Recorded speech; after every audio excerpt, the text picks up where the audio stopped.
Arduino платасында жұмыс істей ме бүкіл жобалар? Біз дайын шешімдерді қолданамыз. Әрине автоматтандыруды Arduino арқылы жасауға болады, бірақ біз үлкен жылыжайымыз. Сондықтан біз қолдан жасалған емес, бұрын қолданылған шешімдерді қолданамыз. Мына жерге дәкеге қоюға болады, сеткаға ұрық түсіп кетпеу үшін. Химияға 13 жаста үйренуге бола ма? Иә, әрине. Барлық жылыжайлар және экологтар неге бұны қолданбайды, бұл технологияны, осы ресурстарды үнемдеу үшін? Күн энергетикасы сияқты, күн энергетикасы сондай керемет болса, неге оны қолданбайды барлығы? Өйткені барлығы оған моральдық тұрғыдан жеткен жоқ. Яғни қаржы жағынан мәселесі бар. Біз ай сайын электр жарығына төлейміз ғой, күн панелін қоя салғанның орнына. Бірақ төлейміз, үйреніп ағамыз, өйткені ол дәстүрлі. Өйткені бару керек, ол күн панелін сатып алу керек, оны орналастыру керек. Яғни гидропоника суға негізделген. Қалай үнемдейміз? Біз топырақты үнемдейміз, яғни жерді қолданбаймыз. Және суды қолданғанның өзінде біз 10 есе аз су қолданамыз топырақтағы өскен өсімдіктен көрі. Яғни табиғатта өсірген кезде өсімдіктерді біз экожүйеге нұқсан келтіреміз. Яғни мысалы біз бидайды өсіре бастадық бір жерде, ол жерде қоңыздар пайда болды, қоңыздар бізге қарсы әрекет етеді. Яғни ол бидайдың өніміне нұқсан келтіреді, бірақ ол қоңыздар бұрыннан бері тұрған. Біз бидайдың өнімін жоғалтып алмау үшін қоңызды өлтіреміз. Ал бұл енді экожүйеге нұқсан келтіруі мүмкін. Ал біз өзіміздің гаражымызда осы технологиямен өсімдік өсірсек, ондай болмайды. Пестицид дегеніміз не? Пестицид дегеніміз инсектицид, ол жәндіктерді өлтіреді, ол саңырауқұлақтар болса, ол гербицид болуы мүмкін. Зертханаларды көрсеттіңіз, қай жерде орналасқан? Тимирязевада орналасқан. Ол менің өзім зертханам. Бұл сұраққа жауап бердім, барлығын өсіруге болады. Аяқталмайтын су, бітпейтін суды жасауға бола ма? Жоқ, әрине, ол бітеді. Азырақ су кетеді, бірақ та гидропон тәсілімен өсірілген жеміс-жидектер қандай болады? Неғұрлым қалай құнарлы болады, қаншалықты құнарлы. Егер сіз оны дұрыс қоректендірсеңіз, кәдімгідей дәстүрлі жолмен өсірген сияқты болады. Топырақсыз фермалардың бағасы қандай? Дәстүрлі фермадан бағасы жоғарырақ болады. Бұл да бір қарсылық. Яғни, әрине, ұрықтарды, дәндерді топыраққа себе салып, суғара беру оңайырақ. Гидропоника әр өсімдікке ыңғайлы робототехника. Шелектің деңгейі гүлден жоғары болу керек па? Су бетінде ғана болу керек, яғни өсімдіктің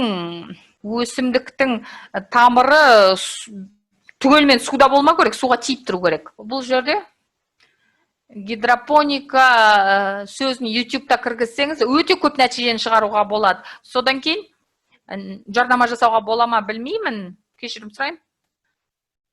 Сіздер мына сайтқа кірсеңіздер, барлыққа арналған курстар бар, Зертис сайтында. Қызылорда сіздердің әдісіңіз бойынша жылыжай жасағымыз келеді. Біздің сайтқа кіріңіздер, содан кейін қадаммен жасалған бізде дайын шешім бар. Бұндай шешімдерді мектептерге береміз. Бізге хабарласыңыздар. Сұрақ түсініксізде. Бұл маманның байланыс ақпаратын бере аласыздар ма? Иә, өздерінің мектебінде бастағысы келсе, менің байланыс ақпаратымды беруге болады. Аэропоника жақсы ма, әлде су мәдениеті ма? Аэропоника қиындау. Сіз жаңа ғана бастасаңыз, онда сол судан бастау керек. Как раз 32-ші сұрақ. Қарағанды облысында, солтүстік Балқашта топырақтың тұздылығы өте көп. Және бұл жерде әрине топырақтың тұздылығын азайту үшін өсімдіктерді пайдалануға болады. Қарағаш па, есімде жоқ. edu.zertis.kz деп аталатын фотосинтезге арналған лампаларды интернетке алуға болады. Дәндерді қалай егу керек, қалай орналастыру керек, ұрықтарды қалай орналастыру керек. Ол тағы да енді жауабы көп. Нені өсіріп жатса соған байланысты ғой. Конденсатты қалай жинау керек. Конденсатормен арнайы құрылғы бар.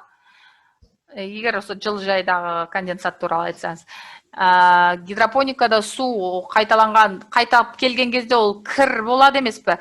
Оны сүзгі арқылы тазартамыз. Аэрация кезінде тамыры суға тиіп тұрады. Гидропоникада өсімдіктер тезірек өседі деген шын ба? Иә, кейбір кезде солай болады.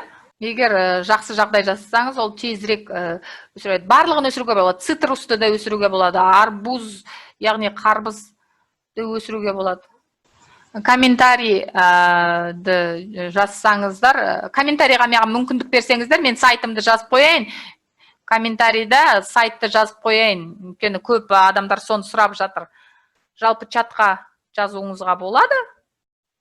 edu.zertis.